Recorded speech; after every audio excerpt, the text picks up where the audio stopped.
All right. Welcome back to another episode of Knicks Morning Coffee Recap. Just going to talk a little bit about the game last night between the New York Knicks and the Philadelphia 76ers. Now, for me, some of the hype wasn't on the game because Embiid didn't play and Cat didn't play, but it still was an interesting game. Um, for everybody that did play, Brunson was the hero, but all of our guys gave us something up and down the line. It was great to see um, Mikal Bridges come out of his slump, his shooting slump, and even played good defense last night. As much as you can play against Paul George, we kind of contained him until the second half. He started to go off a little bit. But it was the offense that Mikal Bridges gave us that also helped seal the victory.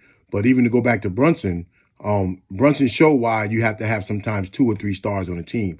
Because when one is out, the other one got to step up and do more. I know they say sometimes you got to use everybody, which we did, but Brunson showed why he's the leader of this team.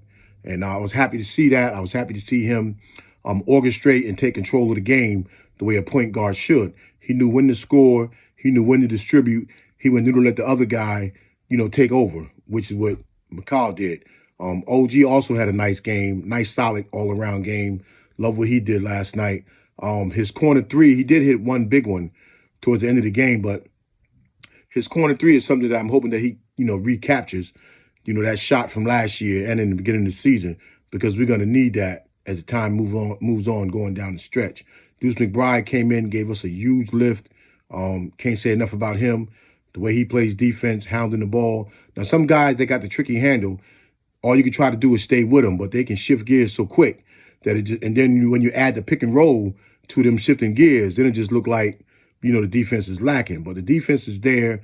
The rotations was there. I mean, we gave up some threes. When you think about some of their guys that was pulling, and if they just pulling and it goes in, then you just tip your hat to them. But we played a good all-around game. I really want to leave nobody out. Even Jericho, who started the game but didn't play much because of foul trouble, even he was an asset last night. Precious, looking to score for one of the first few times all year. He's starting to attack the basket in this stretch. And that's what we need him to do. Put pressure on the defense. You don't always got to throw it back out. Just attack the rim. For the most of the time, the fouls balance out. So you're either going to get the call or whatever it's going to be. But I like the way we play. Even Cameron Payne, he's not shy going back into Philly and pulling it. But I say this for last because Josh Hart, he's the glue. I'm not sure if he quite got the triple-double, but he's the glue. I mean, everything we really did last night, even though Brunson was the catalyst, it all kind of evolved around Josh Hart's, stability and ability to make sure that everybody get theirs. He keeps that ball popping. He does have a tendency to keep it too much when he's on his one-man fast break, even if everybody's back. But it works for him. So, we can't knock it. That's why one of the reasons we fell in love with Josh Hart last year is for those same reasons. So we can't knock him when he do something too much or too little. But I was happy with the way he played. And sometimes it's always good when you got that extra role player in your starting lineup that gets it.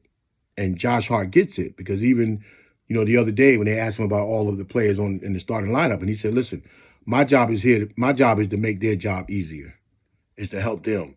And you don't hear that too much in today's NBA. So, not overexcited about the win, but you just wanted it, and that's what the Knicks do. The Knicks, they take you through that, and especially if you're an old-time Knicks fan like me, a good old-fashioned Knicks game, and this is also why we always say the Knicks were entertaining even when we were losing, because the Knicks can take you through every emotion that you could imagine. I mean, the anticipation, the excitement, getting mad, worrying, hope, satisfaction, all that type of things that in one single game, the Knicks can draw all of that out of you. And you start to see what type of person that you are. And it's good because it shows that you are passionate about something. And even sometimes, I know my last episode, and I appreciate the comments, you're not even aware that you're going on a little rant, but there's nothing wrong with being a little bit disappointed in your team sometimes, especially now too, because the stakes are high. And when the stakes are high, we have to meet the challenge. And your frustration comes because you want the Knicks to meet the challenge. It's a long season. I know everybody said the same thing. Long way to go. We in third, and we all happy about that. Ain't nobody, mad about that. But just that when the Knicks sit on top, which is rare, you want to see them perform, especially when the game's on the big stage, when it's one of those channels when the whole world can watch. You want the people to see why we love them so much. So, and then when they don't perform on that stage, then yeah, it gets a little frustrating because we know what kind of team we got, and you just want the whole world. It's almost like you want everybody to like us, but everybody's just not gonna like us just because we in New York, But again, it was a good win. I mean, not having Cat and Embiid for me took a little bit of the luster off it, but the way the game evolved, we got out to the big lead, and we were sustaining it for the most part, and we knew that they would make a run. You're not going to hold Maxey down too long. Paul George probably he hasn't had a great season for them, but they said he's starting to pick his game up. So they got them back in the game, tied the game, but we weathered the storm. I didn't want to see it go into overtime, but again, we got the win. And if I'm talking about the Knicks of yesteryears, we would have lost that game. We would have wilted. We'd have kept fighting, but we wouldn't have had enough. But now we have enough. Now we have enough. We have enough guys that in certain situations they could step up and take and make the big shot and look for the big shot. Again, the Villanova 3 went back home to Villanova last night to play in comfort surroundings. So that probably also led to their big night that they had. But I'll take it because we need it, because we need to go on another winning streak. And I think we got Minnesota from that, right? Minnesota comes into town tomorrow.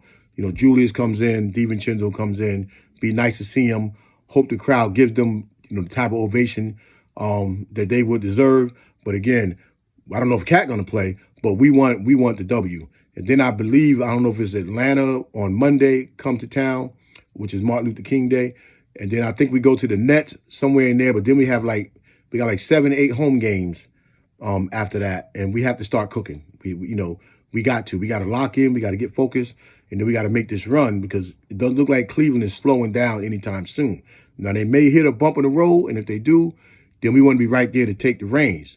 Now we finished the season last year second place. That's not out of the question still for this year. We just have to start being a little bit more consistent again and get back to playing the type of basketball that we was playing before.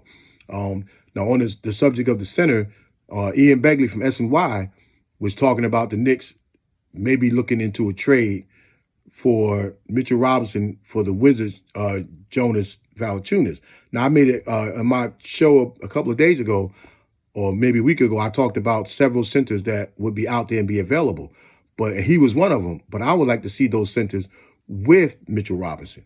I mean, we still have 2 second-round picks that we might can dangle. We can't, anything we get, we can't go over salary, because of the predicament that we're in. But there's still some things to be had. Now, the other part with Mitchell Robinson is that first he was going to come back sometime in December. Then it was late December, early January.